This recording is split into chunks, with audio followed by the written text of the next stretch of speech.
Are you ready to unleash your full potential and become unstoppable in your success and leadership? Welcome to the Unleashed and Unstoppable podcast, where we provide powerful insights and strategies for coaches, corporate leaders, and entrepreneurs. I'm Alexanne Carter. And I'm Carol Register, and we're certified master neurocoaches who are passionate about helping you overcome your limiting beliefs and optimize your performance. Each week, we'll be sharing actionable tips and strategies using neuroscience, from interviews with industry experts to solo episodes, to help you lead a life of power, purpose, and possibility on your own terms. Join our community of like-minded individuals. Hit subscribe now, and let's be unleashed and unstoppable together. Hey there, I want to jump in and tell you that we have got this amazing 3-part series for you with Dr. Judith Rich. We invited her on in honor of our 1-year podcasting celebration. So you're going to see these episodes on May 25th, on June 1st, and on June 8th. And we are so glad you're here. And reinforcing and empowering you. And I just want to lean in and encourage you, drink this in. Here's a new voice who is sharing with you the wisdom of the ages. And not such a new voice, but a new voice on your podcast. Anyway. A new voice on our podcast. That's right. That's right. Yeah. And you know, this is, as neurocoaches, we speak about these things a lot, Judith, but hearing it through a new perspective, a new lens is what I meant by new voice. Yeah. It not only reinforces, but it actually opens up those new perspectives. And I'm just super grateful for that. And within our trusting the process, within our trusting ourselves, within our keeping an open mind of curiosity and learning, which curiosity defeats judgment, right? Oh, yeah. And being in this process, this beautiful process of life, what would you tell us to practice along with remembering? I love that. I know you do too, Alex. What would you tell us to practice in terms of being leaders? Interesting that Alex and I had a little conversation about being a boss versus being a leader. And Alex was sharing about her way of being in the corporate world or in the educational setting, was coming from a place of that she was in control and that she knew everything. At least she felt she did. And I commented, well, you weren't really being a leader, you were being a boss. And so being a leader is not about controlling and having the answers. It's really about being intimate with the people that you're leading, being in relationship, which is a very feminine way of leading, right? So it's connected and relatedness and being curious, seeing that your job as a leader is to support people to bring forth their best selves. And so how does that happen? How can you be a catalyst to support people connecting with, getting into, leaning into, owning, empowering themselves to bring forth their own greatness, to even see themselves in that light. So I think as a leader, it's not about having answers. You can't ever have anyone else's answers, but it's really about allow your curiosity to guide you into the kind of questions that would evoke the learning happening over there in the other, in the people that you're working with. They know their answers.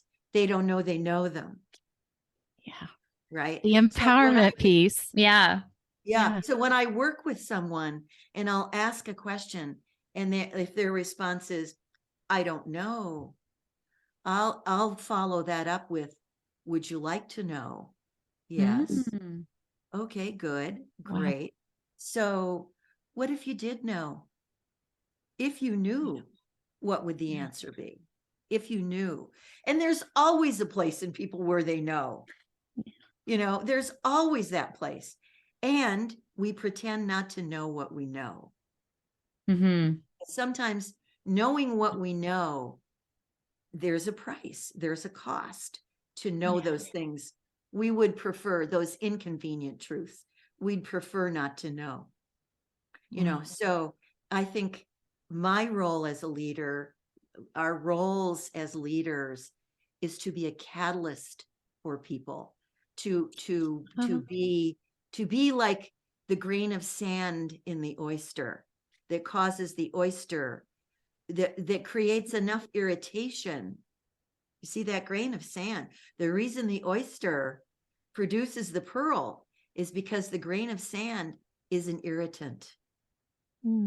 And as a coach, you ask the kind of questions that provokes someone. And I say you do it with love. You do, and so they know, when they know they're safe and they know that you're coming from love and they're not threatened. So it's not about threatening anything, but coming from a place of love and interruption. Mm-hmm. There's that word, interruption. So that's what I mean by being that loving interruption that is a kind of irritant that causes the person to secrete the pearl, which to me represents the genius, the greatness, the gem, right? Mm-hmm. We are the gem. To bring forth that gem requires some kind of interruption, because left to our own devices, people are naturally thrown to comfort. We're thrown to safety. We're thrown to predictability. We don't want to be interrupted. The alarm goes off in the morning, and what do? We hit the snooze button. And so people have hit the snooze button in their life, on their lives, all of their lives. Yeah. And so, when they encounter someone who cares enough about them, I mean, you wouldn't be doing this work with someone if you didn't care about them in the first place. Yeah.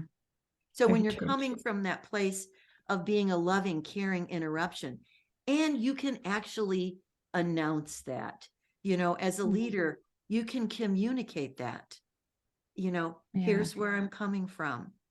Yeah. Here's where I'm seeing from a place that you can't see. It's like the people that you're leading, your job as a coach or a leader is, you got the whole field of play in your perspective.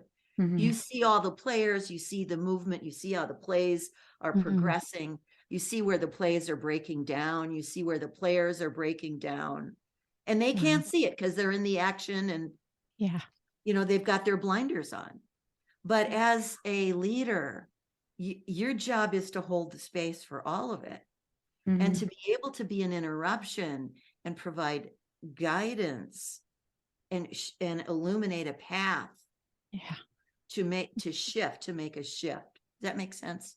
That's so powerful for me, Alex Leanne. Working in the corporate, I'm working with entrepreneurs, coaches, and celebrities. And what resonates is the catalyst, because I think of a catalyst as like a flame. So it being that flame is really what's sparking them to come to life. And, being the irritant, right? I hadn't thought about it through that lens. And that one feels, holding that kind of tension feels more uncomfortable in the way that I coach. And so this is really powerful. That requires that you get yourself out of the way. If you're going to be that, if you're going to work at that level with people, it means you get your own approval needs out of the way. You get your acceptance needs out of the way. You get your personality out of the way, your ego out of the way. And it's a pure, it's a pure telling the difficult service. truth. Well, and Judith, as you're speaking there, because I know it's something that you also spoke to a lot working with us is being neutral, because I think that having worked with a lot of leaders is, and even just as you're speaking, shifting into that neutrality, right? Being unattached. And I speak in, because I know this is something I was very guilty about, right? Like letting it mean something about me and my leadership. But what you're saying is it's letting go of all of that, letting go of the ego, and really about being and standing for the person that you're with, the team that you're leading, who you're, the impact that you're creating, and I guess it's the being. Is there anything else you could speak into that for those leaders that do have a hard time because they want to be liked, they want to be loved, they want to be accepted, they want to be perceived, and they want to be seen as this, I guess, the opposite of a bold leader, and essentially, and how to be able to step into that, be that powerful leader, be that bold leader, stand for the transformation, and not make it mean something about them because of what they're standing for. Well, this is not an overnight process. This is not, you go to a workshop, you go to a weekend workshop, and you learn these principles, and you got it, and now you're totally that kind of a leader. This is a journey. I didn't get here. This, I'm speaking to you from almost 50 years down the road of learning, falling down, getting back up again. So again, I come back to, first of all, speaking to those leaders that are dealing with all of these personal issues, do your work. Do your inner work. There's no easy, quick. There's no easy, quick answer to this. It's a long, steady, it's a journey. And boy, do I mean it's a journey. And so from here, having been on the road, so to speak, actually, even before I began doing transformational leadership work, I was involved. I was a teacher. So, I've been in that kind of, in that role. Actually, I tell a story. I actually started being what I see myself as a trainer or a teacher when I was 7 years old. Wow. And can I tell this story to the listeners? Yeah. Yes, please. So when I was 7, I do not know what motivated me to do this. It's just one of those things that just came out of me so organically. But I would clean out my parents' garage, clear out all the space and clean it all up. And we had a neighbor that lived behind us that had a hospital equipment supply rental company. They rented hospital beds and folding chairs and things like that. And they had these, now we're talking the 1940s, late 40s. They had these old wooden folding chairs, that you guys probably never even saw them, but I would go over there, and they had a daughter, a young girl. I would invite her to come over, and oh, by the way, could I borrow a few chairs? So they would literally put chairs on a dolly and bring them over to my parents' garage. This was enrollment. And then I would set them up in rows. And I would invite the kids of the neighborhood to come over. And they would. And I would stand in front of them. I'm 7. And I would invite them to share. And they would share about kid stuff. They would share about, vacations and scouting and dancing lessons and whatever kids were doing.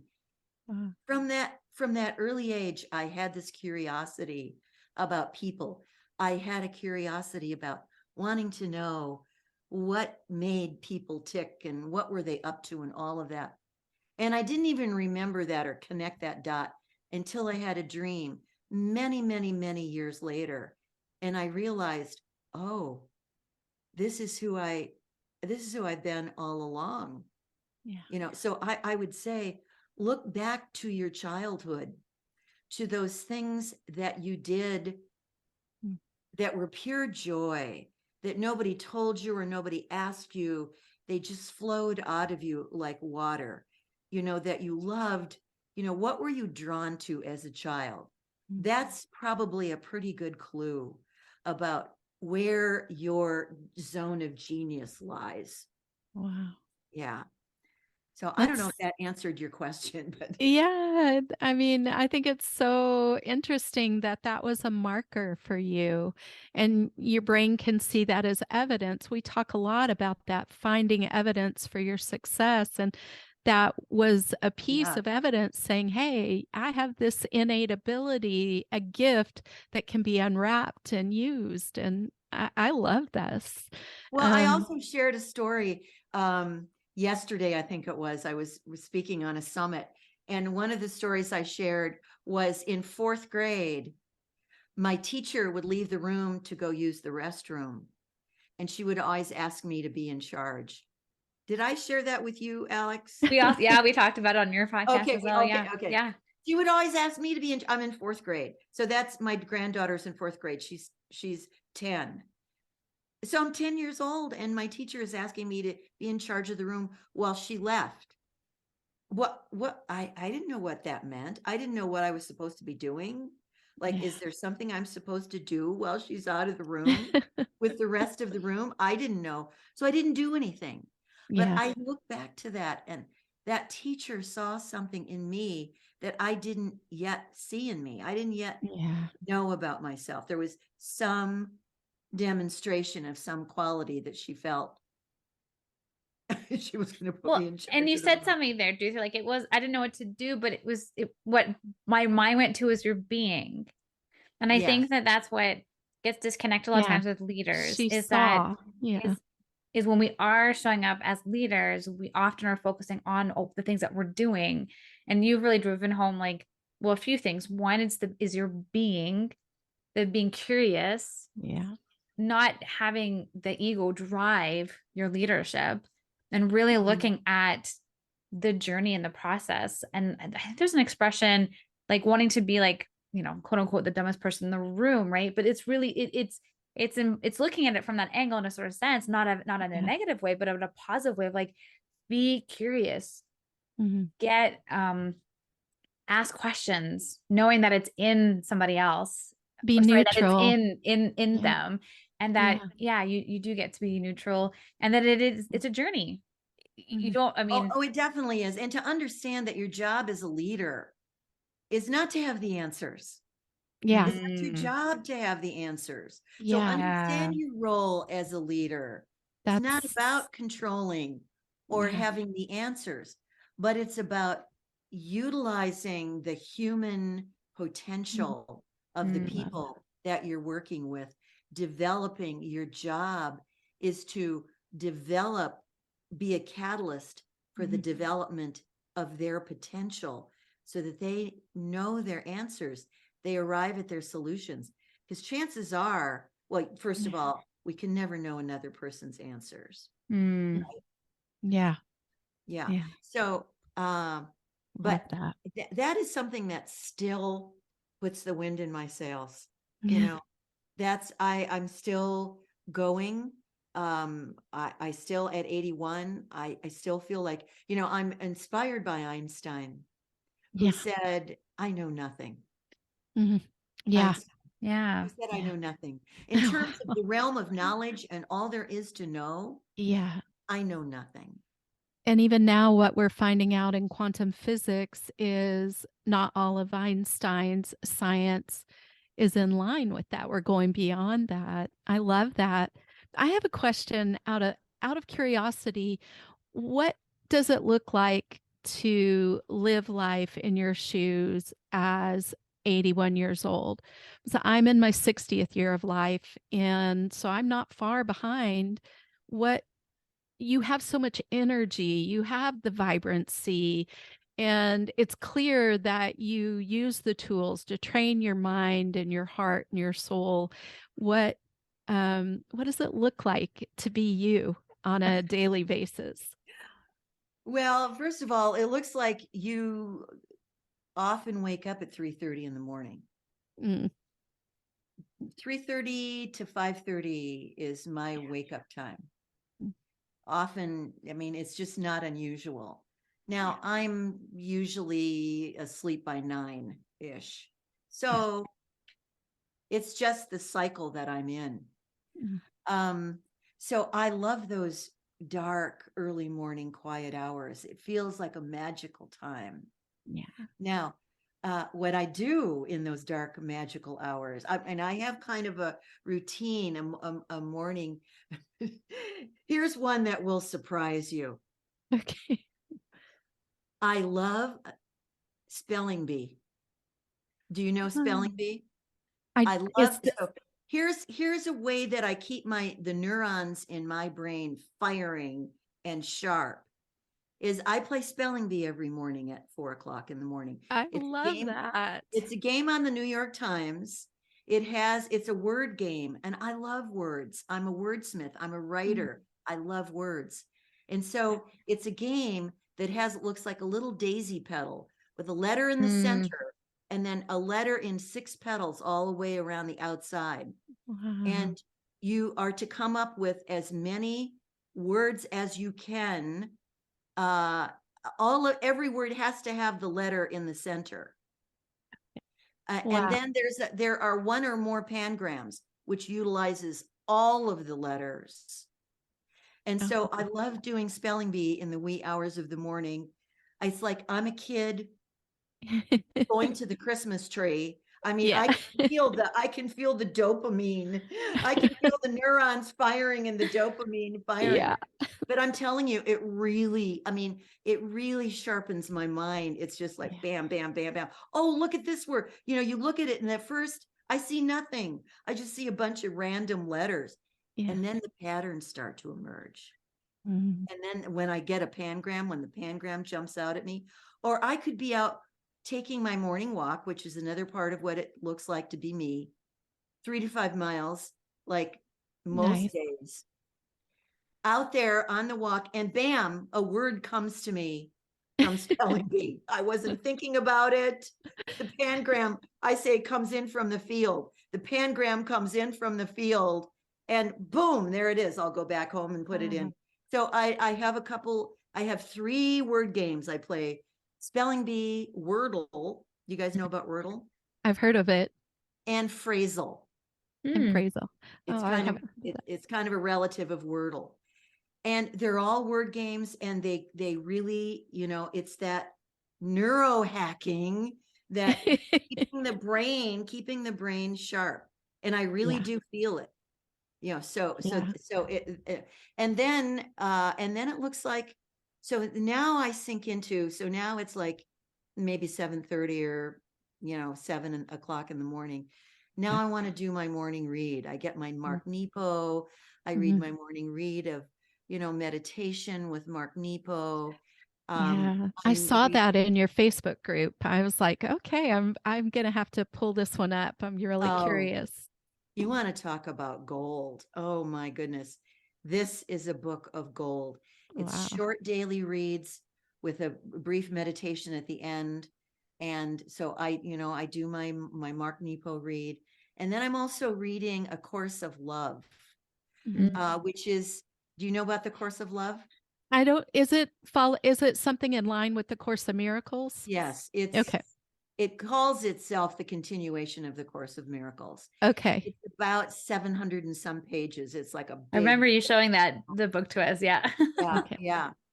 Wow, we hope you really have enjoyed this series, part 1, part 2, and jump into part 3 next week. We can't wait to see you there. Thanks for tuning in to another episode of the Unleashed Unstoppable podcast with your hosts, Alexandra Carter and Carol Register. If you enjoyed this episode and you'd like to help support the podcast, please share it with others, post about it on social media, or leave a rating and review, and subscribe. That's all for this episode, Wildly Ambitious Leaders. See you next week.